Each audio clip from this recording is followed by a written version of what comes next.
Hi, I'm Lisa. Welcome to my glass studio. In this video, I'd like to talk to you about fiberboard and using it as a kiln shelf. I've had some classes and I use fiberboard here and there, and students always ask me, what do I use in my kiln? Is it this or that? Is it always this, never that, always that? And there really is no always or never in glass fusing. So I use whatever will achieve the results I'm looking for in the quickest, fastest, easiest, most utilitarian way. So I wanted to show you this kiln right here. This is my oval. It's a 24 by 36 interior with a about an 8-inch depth. And I wanted to show you this kiln shelf. This is a piece of fiberboard. It's 1/2 inch thick. It comes 24 by 36 inches, and then I cut the corners off to make it fit the kiln. It has been primed with shelf primer. I use Bullseye shelf primer. And when you first get it, you want to prime it about 6 times, and it's like a sponge. It just really sucks it up. But the more you prime it, the smoother it becomes, which is really nice. Then I leave it on the table overnight to dry, because when you first get it and it absorbs all that water, you go to move it and it crumbles in your hands like a cookie, and then you lose the whole thing. And it's expensive, it's complicated to get to your store or your home, but it has a lot of really great uses. In this situation, the reason I'm using it is because the shelves that come with this kiln come in 3 pieces. There's a rectangle in the middle and 2 half circles. Well, you know that when you apply or put your projects in there, you load your projects in the kiln, you have to work around those seams. Well, it's so much harder to fit pieces in the kiln that way. When you have one big shelf, you can put projects in any order or combination to fill that entire kiln. So it gives you can fill the kiln with more projects when you have one big shelf. Now the fiberboard is 1/2 inch thick. It's porous, and it's also a little bit soft, and it also could potentially bow. So I lay it directly on the bottom of the kiln because air will circulate through it, so that works really nicely. So every time I fire or full fuse on the board, I reprime it. The primer's pink. I know this is primed because it's pink. Now, if I have multiple boards, this board right here is over 20 years old. Yes. Now, they'll work great. They'll last a long time, provided you take good care of them. Taking good care of them means priming it on the table and letting it sit to dry overnight so you don't crumble it. It means not bumping the corners when you're putting it in and out of the kiln to make big chunks come off. It means not dropping anything on it. If you drop a kiln shelf, or a kiln post, or a slumping mold on top of this, you're going to create a hole and a divot that then you have to work around, and that's disappointing because these are not inexpensive, but if you get one, it'll last you a very long time. I want to show you in my studio, when I have extra kiln shelves, so what I do is I fire this shelf, then I put it aside. Right here behind this kiln, I have 2 more shelves. In my studio, if a shelf is behind a kiln, it's primed and ready to go. So because this has to dry overnight and you can't move it, I would fire on this shelf, I would take it out, I would lean it on the wall over here, I would put one of these other shelves in the kiln and refire. I would do that 3 times. Once I had all 3 shelves in need of priming, I'd prime them all at the same time. So by having multiples, I could just cycle them through the kiln. It never slows me down that I'm working on fiberboard. We have a lot of activity happening here in the neighborhood. Sorry about the extra noise, but Joe's helping me film today, so thank you, Joe. And we're just nailing this, hammering it out, so we can get this video taken care of to give you something interesting and fun to watch. This is my clamshell kiln. When you have the fiberboard kiln shelves, when they're large, if they get damaged, what I do then is I cut it down for a smaller kiln. So what I have right here is about a 20 by 20 inch kiln shelf cut down from the 24 by 36 inch one. And if you look right here, you can see I've got some damage. A big chunk out of the corner and here, because when you move it in and out of the kiln, you have a tendency to bump that on something, the wall, the kiln, or whatever. But the other advantage in this particular kiln of having the fiberboard is I can cut a shelf that is larger than the shelf that comes with the kiln. The shelf that comes with the kiln is not big enough for me to fuse a sink on. It's just a little too small. By cutting my own shelf, I can fuse a sink in this kiln. So that's a big advantage. It's also much lighter to move in and out of the kiln. The ceramic shelves, they're pretty darn heavy. So this is much lighter. A ceramic shelf, if you drop it, boom, gone. You got a bunch of pieces.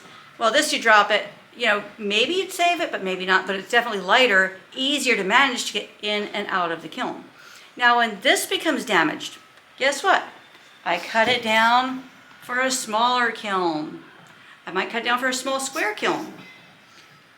It's also wonderful if you need something for a round kiln. You can cut it easily into different shapes. So it works well for that. So this is for a smaller kiln. When these become damaged, I cut it down for a smaller kiln yet, maybe a 5-inch shelf or a 8 by 8-inch shelf for a smaller kiln. When that becomes damaged, I cut the board into strips. And I use these strips to create a dam around my projects that are cast, that are thick, where I need something firm and strong to hold that glass in place. So I've got a whole bunch of these in a little bucket. I'll show you over here. This little bucket. I've got a whole bunch of these pieces that I use when I need to create dams around projects. I have some small square pieces here. I would use those to maybe fire glass over to give it a contour or a slump. And I've got pieces here. This one's in kind of poor condition, but I keep it because I can slump a piece of glass over it this way and make a base for a piece of art. So it's very versatile, and nothing goes to waste. You could just keep cutting it down, cutting it down. So it's really wonderful. So you're going to use it on the base of the kiln because air circulates. When you're working with ceramic shelf, you want to build it up on kiln posts in order to allow air to go underneath that shelf and circulate inside the kiln. Another wonderful use of fiberboard is you can create your own custom glass shapes and contain those shapes by using 1/8-inch thick fiber paper surrounding a piece of glass and using copper wire stays or pins to hold that fiber material in place on the board. So what you do is you lay your piece of glass down. Now this Crystal Garden is one of my premium video member courses. You can also purchase it a la carte by its own in my single video section of my single project video section of my website, Crystal Garden. And in that video, I show you how to make your own shape, this nice thick glass.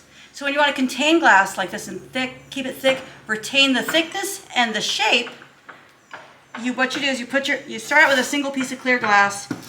This is demonstration, not going to be the most perfect, but you lay the glass on here, you surround this with 1/8-inch thick fiber paper, and then you use these little copper stays all the way around to hold that fiber paper in place. You just press these down into the shelf and they stay.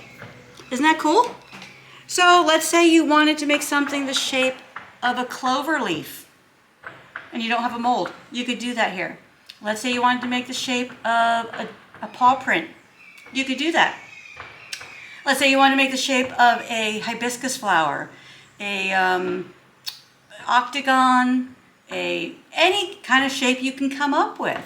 You know, a free form, kind of a wave or something, but you wanted it to be kind of thick. You can do that with the pins on the fiberboard. And then the cool thing is, when you're done, you pull these out, you prime right over it, and it seals those holes up, and you don't even see them. Now this one, you see a little bit of scarring from those holes, but you work right over them. You just fill them with primer and you keep going. You get to use that shelf over and over again. So it has a lot of wonderful uses. There are places that have it, just search online fiberboard material. Go to your normal art glass supplier. And when I say fiberboard, of course, I'm talking about a high refractory material only purchased at your art glass supplier. This is not just a board you get at your local home improvement store. This is specific to glass fusing and high temperature, high heat. So keep that in mind. Don't try to substitute something you can get at the hardware store. Don't do it. But wonderful different uses. Now, if a ceramic shelf will work for whatever application I'm trying to do or whatever project I'm trying to make, I'll use a ceramic shelf. If, on the other hand, my ceramic shelves aren't ready, they're not primed or whatever, and I don't feel like using shelf paper, I go to my fiberboard. Now, one thing I want to caution you about though, you can also, if you prime this, if you don't have time to wait for it to dry, you can cover it with thin fire or papyrus shelf paper and fire right away. You don't have to prime it all the time. The reason I prime it is because it's less expensive and it gives you a smoother finish. But one thing I want to caution you about is white glass, if it comes in contact with this material, will stick. It'll stick to the fiberboard and pull a huge chunk out of it. And then you have to scrape that board off the back of your artwork. And the shine on the back is not the high quality that you're looking for. Look at this piece right here and the chunk that came out of that. Those chunks are a result of having white glass on this board, even if it's primed. So let's say you've got 4 projects on here. One of them has white glass on the bottom. You put shelf paper under that one project. Then keep going, no big deal. You can put shelf paper over the entire thing. The white will stick even if it's just stringers, even if it's frit, even if it's the glass that's called whiskers with the little tiny bits of white in it. Those will all stick to the board and damage it. So the way you work around that is you put shelf paper between the project and the art, or you design your project in such a way that the white is not in contact with the board. You put clear down first, then white on top of it. No problem. You put down, clear, or you put a blue down. You put a different color down. Those don't tend to stick. So, but of course, there's always variations to these suggestions. But in my experience, white always sticks. So you always want to either use ceramic for that or put paper down. Also, I would not recommend these for doing combing or free flows where you're getting really, really hot. The reason for that is the glass moves. The glass is so hot it actually moves.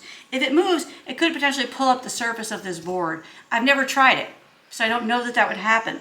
But I care enough about my fiber boards because I can keep them so long that I don't want to risk damaging them. So combing and free flows, things like that, pot melt, I always do on a ceramic shelf.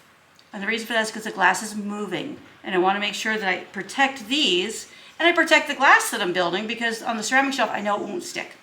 So anyway, I thought, we've been using fiberboard in a bunch of my videos and I never really gave you a full kind of description of when, why, how, where, what, good uses, good practices in your studio. So I thought you might find that helpful, and it might be a material you'd like to purchase and have it in your studio, keep it in good condition. When the time arises, when the opportunity arises, when this is the best solution for your project, then you'll have it on hand. Thanks for joining me. And remember, fiberboard is something you purchase at your art glass supplier for kiln work, okay? Art glass supplier for kiln work. Be specific. This is 1/2 inch thick material. Sometimes come in other sizes. But anyway, make sure you're buying it where you should, as you should with all of your glass fusing materials and supplies. Thank you so much for joining me. I hope you enjoyed this, deep dive into fiberboard kiln shelves. Thank you for subscribing, following, liking, commenting, all the above. We love it. Continue to do that. Thank you so much. If you have suggestions for new videos, send them our way. We'd be glad to consider those. Become a premium video member. We'd love to have you. We have new videos coming out all the time. Step-by-step video instruction for these awesome projects like this one, Crystal Garden, as well as there's 35 videos now. And they each come with pattern ebook, printable pattern ebook with full-size patterns, firing guides, tips, color images of the projects, and tips for you to make the most awesome work you can. And until next time, happy fusing!